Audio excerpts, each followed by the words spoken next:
Welcome. In this video, I'm going to be walking you through the scenario setup for scenario number 1 from Pipe Creek. Pipe Creek was designed by Claude Whalen, and Pipe Creek is an expansion to A Most Fearful Sacrifice. So you do need to have the base game A Most Fearful Sacrifice to play Pipe Creek. Right now in the web store, Pipe Creek is on pre-order for a discounted rate.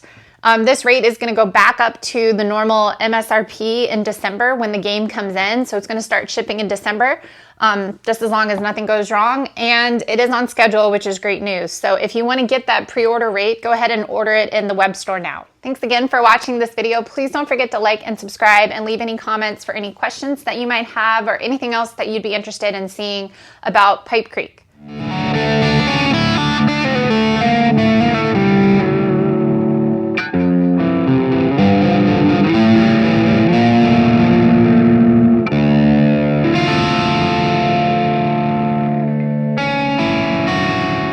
So we're going to be doing scenario 1 from Pipe Creek. So the Pipe Creek rulebook also contains the scenarios book as well, and you're going to be using this in addition to the Most Fearful Sacrifice rulebook. So scenario 1 is called Turning the Flank. You will use the entire map, like I said. The description said Lee is trying to turn the Army of the Potomac's left flank. Though the Confederates can continue to head east on the map, they really want to turn north, capture Middleburg, and continue to roll up the Union's flank. So one of the things that makes Pipe Creek, A Most Fearful Sacrifice, Chickamauga really easy to set up, one of the ways we do that is by just having this image of the playing field. So I'm already set up to, I'm already open to the page for scenario 1. The play area is illuminated, so you can see this entire map is all color. If we flip to one of the other scenarios, that's not always the case. So these are all played. This one, as you can see, scenario 4, there's only a portion of it that is actually highlighted. That's going to be the playing area. So that's really easy to be able to understand. Now I understand that I don't have the orientation the same as this map here. I'm just doing this for sake of table space, but if I turn it to the side, you can see that's where the orientation is. North is going to be going this way. And then the turn tracker is right here, which is done by hours. So like I said, north is going to be going this way. So it would actually be oriented this way. The numbers read that way. You can see Middleburg is here. For those of you who are familiar with Virginia and Northern Virginia, I actually used to live in this area. So it's kind of fun to be able to see Middleburg on the map. It's a really cute little town with some really great little restaurants and shops if you're ever in the area. All right, the next thing to look out for is going to be the turn length or the scenario length. So here we have 6 a.m. to 8 p.m. So it's going to be 15 turns. So on the turn tracker, you're going to be starting at 6 a.m., which is here at dawn. And then it's going to 8 p.m., which is going to be going to right here. The turn tracker goes late into the night. But from here, for this scenario 1, it's only going to be from 6 a.m. to 8 p.m. Okay, so there are going to be some special scenario rules. I'm not going to get too much into this because you guys are going to be able to get the game and read about it yourself. But what I want to do now is show you guys how to set it up. And for those of you who haven't played with this system before, cards are going to be the driving force between this game. So what we're going to do is we're going to set up the starting draw pile. We're also going to show you, I'm going to show you the command displays, and we're going to go into a little bit of how to start a turn, but really I want to show you guys how to set it up. We have all the units right here listed with all the hexes that they're going to be in.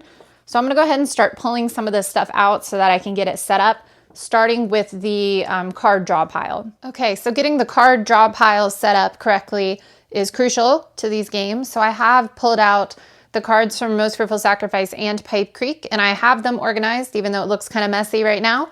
So I'm going to walk you through how to set up this starting draw pile. So if you look at number 2 in scenario 1 for Pipe Creek, turning the flank, it tells you what your starting draw pile is. So we have Lee, we have Longstreet, we have AP Hill, we have Stewart here, we have the Fog of War card, Army of the Potomac leadership right here, we have Sedgwick, and then we have Gregg. Okay, and then later on it tells us that we're going to add some cards. So at 8 a.m. we're going to be adding Hancock. Meade and a Friction of War card are added at 9 a.m. Tyler is added at 10 a.m. and a second Friction of War card is added at noon. So what I did is I went ahead and put these up here on the turn track, kind of, well, in order of when they're going to be entering. So Hancock here, Meade, Friction of War, Tyler, and another Friction of War card, so that as we're moving that turn tracker you can remember when these things come in. Herm recommends that in a Most Fearful Sacrifice, and so I'll also be doing that with some of the units that come in later on within this scenario. So these cards down here are going to actually be the division activation cards, and they're going to be going on your command displays. So I went ahead and had those pulled out.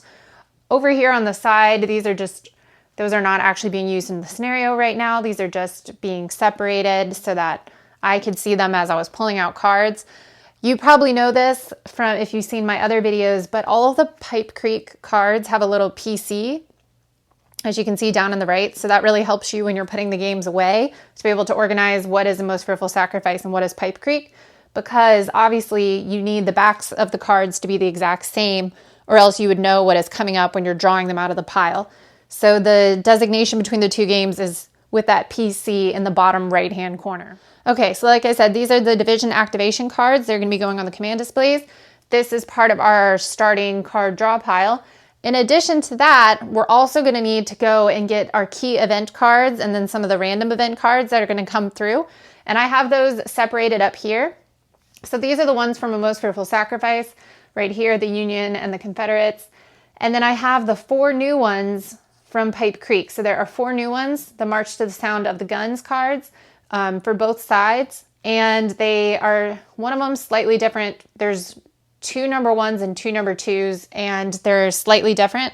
So Claude recommends that you just read those carefully so that you can see the differences. So as you can see for number 1, it's a play immediately card. Activate any infantry brigade that has not yet been activated this turn. The brigade can move up to 6 movement points, but cannot engage an enemy unit. The road movement bonus can apply. All right, so let's see the difference here. For number 2, activate any 1 unit, infantry, artillery, or cavalry. Okay, so that is the big difference there. Is this is just infantry brigade. This one is artillery and cavalry. That has not yet been activated. And then the unit can move up to 6 movement points, but cannot engage. Okay, so everything else is the same. So the difference is the type of units that are eligible to be activated with the number 2 card versus the number 1 March to the Sound of the Guns card. Okay, so like I said, what you're going to do with these division activation cards is you're actually going to be placing them by priority on your command displays. Okay, so priority number 1 would mean that they're most likely to be able to activate, and then they're going to decrease in their chance of being able to activate as you move. As you can see, there's division priority number 1, priority number 2, number 3. Obviously, you don't need to do Hancock yet because he's not in yet. And then the Confederates also have theirs as well. I'm not actually going to do this just yet. I'm just showing you, how they would, how they could be. But we don't have the counters and the units out on the map yet, so it's kind of hard to decide what you think priority would be just yet. But that's what you would do with these division activation cards.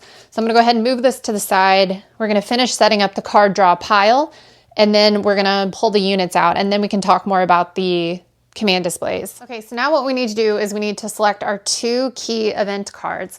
So a lot of this is going to be scenario dependent, but for this scenario, you're going to pick 2 key event cards, and then you're going to choose if you want to do any extra for the preliminary bombardment phase, and that's going to affect the 2 random cards that you get.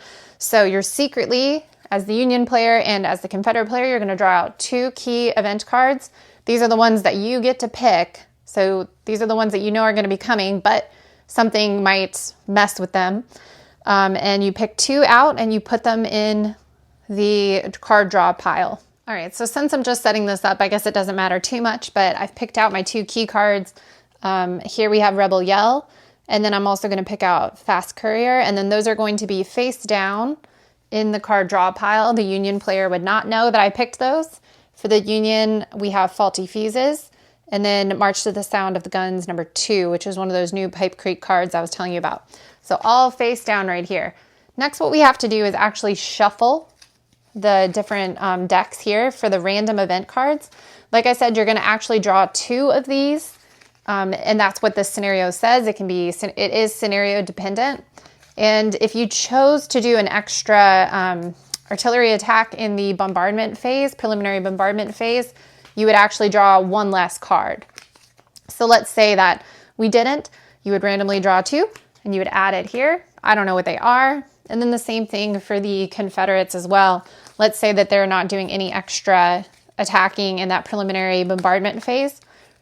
And so they would just get 2 random cards. So that is going to be the setup for the card draw pile. The most important thing after that would be to shuffle.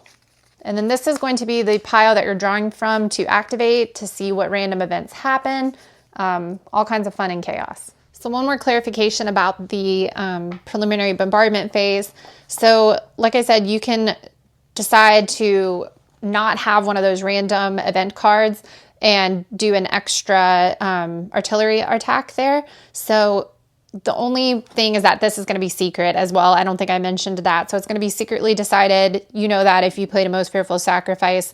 One of the changes here is that the Union player can add 1 artillery hex for each card, while the Confederates can add 1 artillery brigade for each of their cards. So I just wanted to specify that here with Pipe Creek. All right, so we have all of the Unions set up now. We have some people coming through Middleburg right here.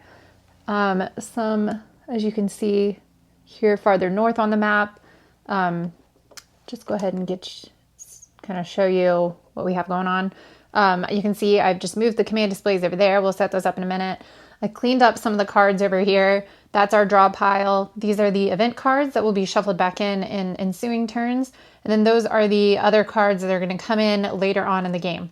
Okay, so like I said, here are all the Union forces we have for the scenario. Quite a bit. It is a big scenario. So let me go ahead and pull out the Confederates. Okay, so there we have it. I have finished setting up all of the Confederate troops here. And then we have the Unions down here in the southern part. And I made a little bit of room for the command displays.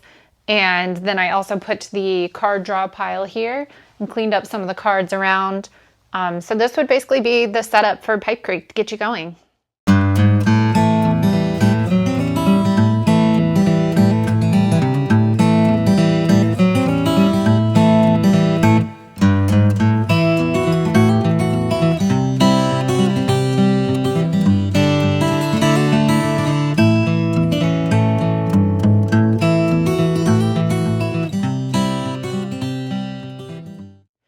Thanks again for doing this scenario setup with me for Pipe Creek Scenario 1. We hope that you guys get your games soon and that you really enjoy them. Like I said, they are on schedule to get here in early December and going to be shipping shortly after that. So thanks again for the amount of support that we've already gotten for this pre-order. Like I said earlier in the video, it is at a discounted rate right now if you pre-order it in the web store. It's going to go back up to its MSRP as soon as we get it in stock. So if you are interested in getting this expansion, I would recommend getting it now. Thanks again for watching. Please don't forget to like and subscribe.